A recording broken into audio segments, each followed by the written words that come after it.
맞아.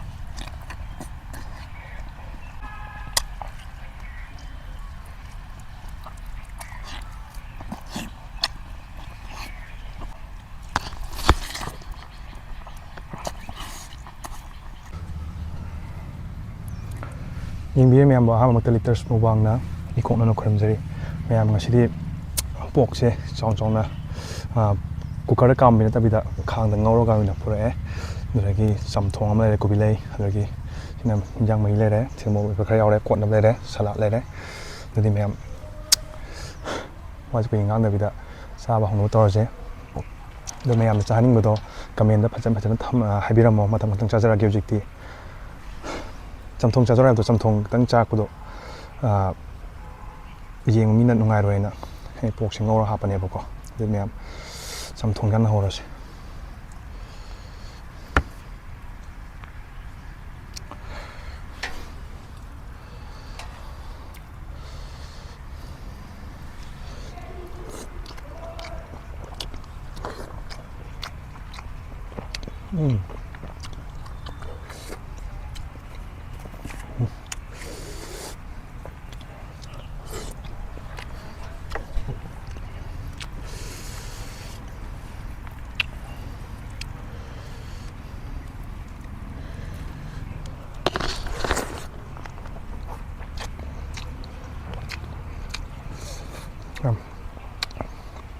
fazevne.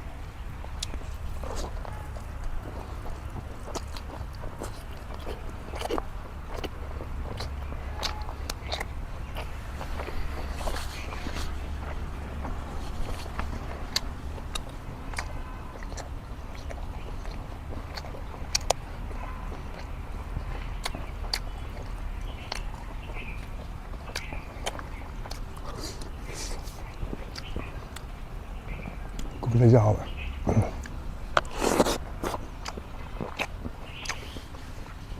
Ngồi phải chấm miệng kìa.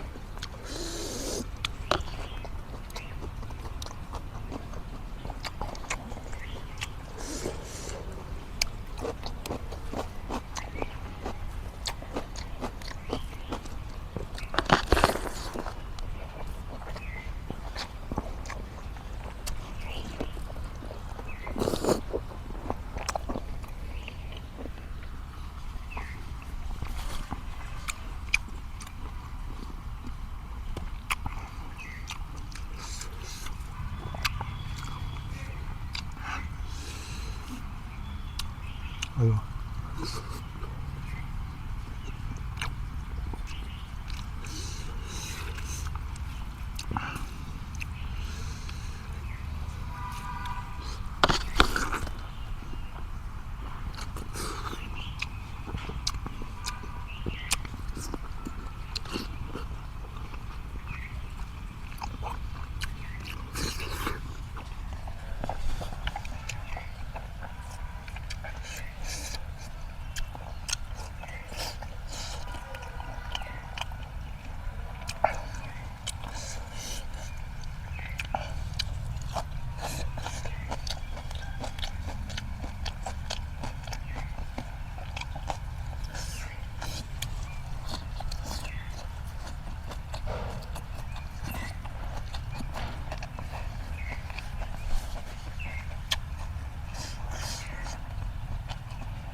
자, 이제 좀 동립 발생해야 돼.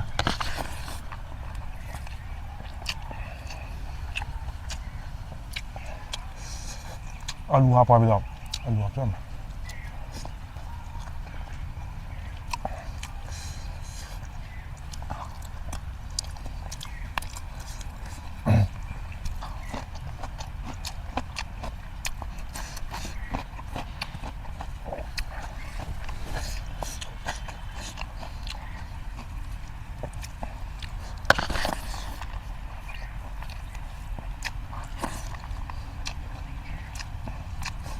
맞아.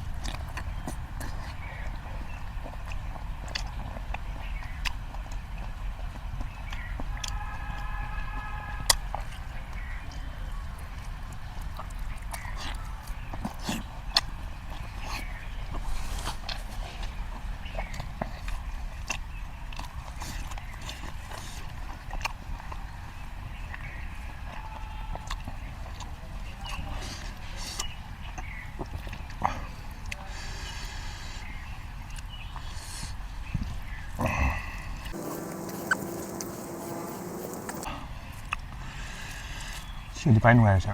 시오.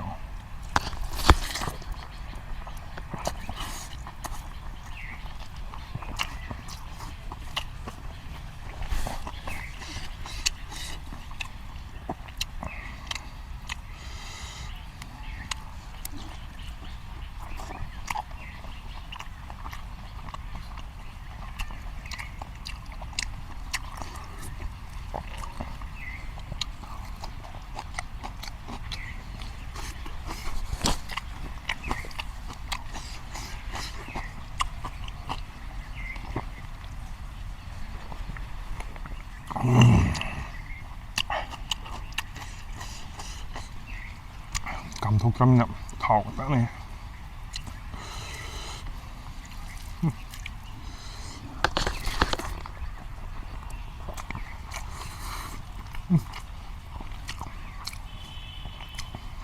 có á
bộ dây chuồn lấy ngầm đầu cái gì mà bán tù trên phở đấy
có thể liệt thuệ hay là phụ tùng cầm nhận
ꯆꯝꯄ꯭ꯔꯥ ꯑꯝꯇ ꯂꯧꯒꯦ ꯂꯩꯕꯤꯔꯝꯃꯣ ꯃꯌꯥꯝ ꯆꯝꯄ꯭ꯔꯥ ꯄꯨꯖꯔꯛꯑꯦ ꯃꯌꯥꯝ ꯆꯝꯄ꯭ꯔꯥ ꯄꯨꯖꯔꯛꯑꯦ ꯁꯨꯝꯖꯤꯜꯂ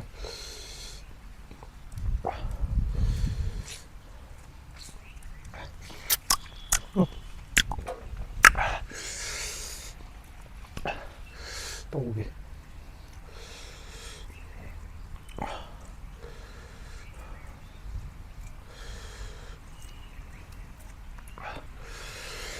ꯁꯤꯗꯤ ꯑꯃꯨꯛ ꯐꯨꯗꯕ ꯌꯥꯔꯦ ꯆꯝꯄ꯭ꯔꯥ ꯃꯆꯨꯁꯤ ꯀꯣꯝꯂꯥ ꯃꯥꯜꯂꯦ ꯁꯤꯟꯕꯗꯤ ꯁꯤꯟꯕ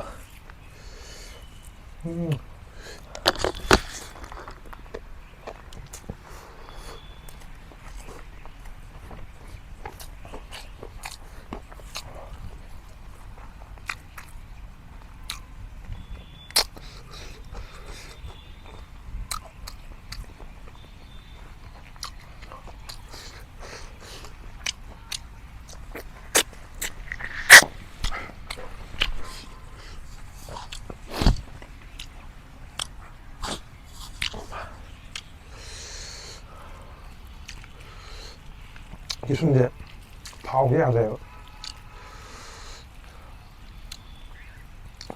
ꯌꯥꯝ ꯆꯥꯏ ꯊꯨꯅ ꯆꯥꯈꯤꯕ ꯐꯕ ꯇꯞꯅ ꯆꯥꯕꯁꯤꯗꯤ ꯑꯁ ꯂꯦꯛꯊꯣꯛꯄꯅ ꯍꯥꯜꯂꯦ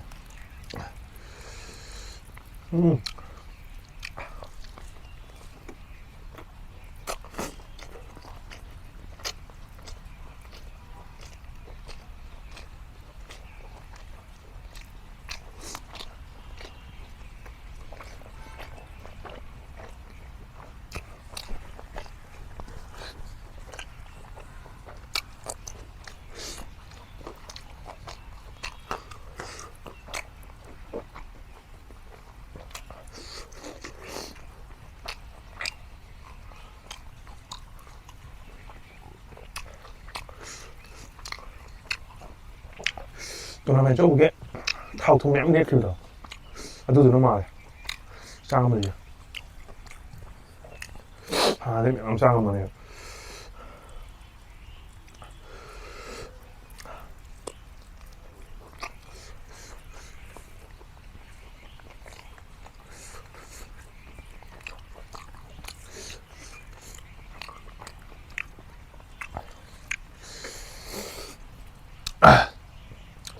ꯇꯣꯔꯅꯥꯃꯦꯟ ꯍꯜꯂꯛꯄꯗꯒꯤ ꯉꯁꯤꯅ ꯑꯍꯥꯟꯕꯅꯦ ꯄꯣꯛ ꯆꯥꯕꯗꯤ ꯅꯣꯡ ꯌꯨꯝꯗꯁꯨ ꯆꯥꯔꯛꯑꯦ ꯑꯗꯣ ꯁꯥꯟꯅ ꯌꯥꯝ ꯆꯥꯕꯁꯤꯗꯤ ꯉꯁꯤꯅ ꯑꯍꯥꯟꯕꯅꯦ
ꯃꯌꯥꯝ ꯍꯧꯖꯤꯛꯀꯤ ꯃꯇꯨꯡ ꯑꯃ ꯌꯦꯡꯕꯗꯨꯗꯤ ꯃꯌꯥꯝꯅ ꯉꯥꯛꯄꯤꯔꯣ ꯑꯩ ꯅꯍꯥꯟꯒꯩ ꯆꯥꯕꯗ ꯊꯥꯎ ꯊꯨꯝꯄꯥꯛ ꯆꯥꯎꯗꯕꯗꯣ ꯑꯗꯨꯝ ꯑꯆꯝ ꯉꯥꯛꯇ ꯆꯥꯔꯒ ꯀꯛꯑꯒ ꯆꯠꯈꯤꯕꯅꯤꯅ ꯊꯥꯎ ꯂꯦꯛꯊꯣꯛꯑꯦ ꯈꯪꯗꯦ ꯉꯁꯤ ꯐꯨꯠꯁꯨ ꯐꯨꯠꯇ꯭ꯔꯦꯕ ꯀꯩꯅꯣꯁꯦ ꯑꯣꯛꯁꯦ ꯑꯗꯨꯝ ꯀꯪꯅ ꯉꯧꯔꯒ ꯄꯨꯊꯣꯛꯄꯅꯦ ꯑꯗꯨ ꯐꯔꯦ ꯃꯌꯥꯝ ꯉꯁꯤꯒꯤꯗꯤ ꯚꯤꯗꯤꯑꯣ ꯁꯥꯏꯗ ꯁꯦꯝꯕ ꯇꯧꯔꯒꯦ ꯃꯌꯥꯝꯅ ꯈꯔ ꯉꯥꯛꯄꯤꯔꯣ ꯃꯊꯪꯗ ꯅꯨꯡꯉꯥꯏꯕ ꯚꯤꯗꯤꯑꯣ ꯄꯨꯖꯔꯛꯀꯦ ꯑꯗꯣ ꯃꯌꯥꯝꯒꯤ ꯆꯥꯍꯟꯅꯤꯡꯕ ꯃꯊꯦꯜꯈꯩꯗꯣ ꯀꯃꯦꯟꯗ ꯍꯥꯏꯕꯤꯔꯝꯃꯣ ꯁꯤꯗꯩꯗꯤ ꯑꯗꯨꯝ ꯂꯣꯏ ꯆꯥꯖꯔꯛꯑꯅꯤ ꯃꯊꯪ ꯃꯌꯥꯝꯅ ꯄꯥꯟ ꯏꯔꯣꯝꯕ ꯆꯥꯎ ꯍꯥꯏꯕ ꯂꯣꯏ ꯆꯥꯔꯛꯑꯅꯤ ꯍꯧꯖꯤꯛꯇꯤ ꯃꯌꯥꯝꯗꯨꯗꯤ ꯚꯤꯗꯤꯑꯣ ꯁꯦꯌꯔ ꯇꯧꯔꯁꯤ ꯕꯥꯏ ꯕꯥꯏ